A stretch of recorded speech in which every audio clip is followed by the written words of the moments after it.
જય શ્રી કૃષ્ણ મિત્રો. આજે આપણે જાણીશું કે સુરતમાં આવેલ 3 પાનના વડલાનું તીર્થ સ્થળ જે યાત્રિકોનું ખૂબ જ ધ્યાનનું કેન્દ્ર બનેલું છે. તો તેનો આજે આપણે આખો ઇતિહાસ જાણીશું કે ત્યાં જે એક વડલો છે તેમાં 3 જ પાન રહે છે. ચોથું પાન આવે એટલે એક પાન ખરી જાય છે. તો આજે આપણે તેનો ઇતિહાસ જાણીએ. તો મિત્રો, તાપી નદીને હિન્દુમાં તાપ્તી નદી પણ કહેવામાં આવે છે. તાપી અતિ પ્રાચીન પૌરાણિક સંસ્કૃત નામ છે. મધ્ય ભારતની મુખ્ય નદીઓ પૈકીની તાપી એક છે. તાપી નદી 724 કિમી લાંબી છે. ભારતીય દ્વીપકલ્પની મહત્વની નદી છે. તાપીનું ધાર્મિક અને સામાજિક રીતે અલૌકિક મહત્વ રહેલું છે. તાપી નદી ભારત માતાના હૃદય સમા મધ્ય ભારતમાં સાતપુડાના પહાડોમાંથી નીકળી પશ્ચિમ તરફ ગતિમાન કરતી દક્ષિણ ગુજરાતમાં ખંભાતના અખાતમાં અરબી સમુદ્રમાં હિન્દ મહાસાગરમાં વિલીન થઈ જાય છે. જ્યારે રસ્તામાં અનેક નાની મોટી નદીઓનો સાથ પણ મળે છે. તાપી નદી સૂર્યપુત્રી કહેવાય છે. તેના કિનારે સુરત શહેર વસેલું છે. તાપી નદીના આ ભૌગોલિક વિસ્તારમાં એવું કહેવાય છે કે સૂર્યદેવનો આખો પરિવાર અહીં વસવાટ કરે છે. વિગતવાર કહીએ તો સુરતનું પૌરાણિક નામ સૂર્યનગરી કહેવાય છે. સુરતથી પશ્ચિમે સૂર્યના પટરાણી રાંદલ માતાના નામે ગામ છે જે આજે રાંદેર તરીકે ઓળખાય છે.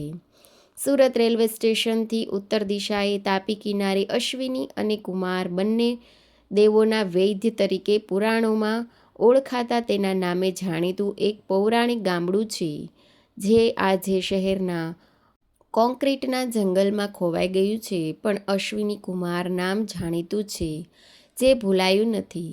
તાપી પુરાણમાં કથા અનુસાર આ અશ્વિન અને કુમાર બંને સૂર્યના પુત્રો કહેવાયા છે. અહીં દાનવીર સૂર્યપુત્ર કર્ણને અંતિમ સંસ્કાર કરવામાં આવ્યા હતા. તે અનુસાર અહીં અશ્વિની કુમાર ખાતે જ કોઈ મૃત્યુ પામે કે અંતિમ વિધિ પામે કે અસ્થિ વિસર્જન પામે તે મોક્ષ પામે છે એવું ભગવાને વચન આપેલ છે. હવે સુરત મહાનગરપાલિકાએ અહીં તાપી નદીના કિનારે આધુનિક સ્મશાન ભૂમિ નિર્માણ કરી છે. અહીં આવનાર દરેક મૃત શરીરને આધુનિક ગેસની ભઠ્ઠીમાં અગ્નિદાહ આપવામાં આવે છે. શરીર બળી રહ્યા પછી એ અસ્થિઓ સીધા જ તાપી નદીમાં વિસર્જિત થાય છે. આ સ્મશાન ભૂમિથી પશ્ચિમે થોડા જ ડગલા દૂર 5 પાંડવોવાળું બાંધેલો ઘાટ આવેલો છે. અહીં તીર્થાળુ યાત્રિકો તાપીમાં સ્નાન કરવાનો લહાવો માણે છે. આ સ્મશાન ભૂમિથી પૂર્વમાં 1 કિલોમીટરના અંતરે તાપી કિનારે 3 પાનનો વડ આવેલો છે. આ 3 પાનનો વડ એ એક પ્રાકૃતિક અજાયબી છે. આ વડને ક્યારેય 4 પાન રહેતા નથી. જ્યારે ચોથું પાન ફૂટે એ જ સાથે સૌથી જૂનું પાન આપોઆપ ખરી પડે છે અને એક રીતે આ વડની ઊંચાઈ 20-25 ફૂટ હોવી જોઈએ. એના બદલે કોઈ માની ન શકે એટલી લગભગ છોડ જેટલી જ માત્ર 1.5 થી 2 ફૂટ જેટલી જ છે. આ 3 પાનના વડ માટે તાપી પુરાણ ગ્રંથમાં વિગતવાર માહિતી મળી રહે છે. મહાભારતમાં મહાયુદ્ધ ચાલી રહ્યું હતું તે સમયે 5 પાંડવો અને યદુનંદન કૃષ્ણ પરમાત્મા સહિત સૌ કોઈ જાણતા હતા કે આ યુદ્ધના યોદ્ધાઓમાં માત્ર 2 જ એવા યોદ્ધા છે કે જે એકબીજાને ટક્કર આપે. એ 2 યોદ્ધાઓ એટલે કે અર્જુન અને દાનવીર કર્ણ. જો દાનવીર કર્ણ મૃત્યુ પામે તો જ બાણશાળી અર્જુન જીવિત રહે અને વિજેતા બને.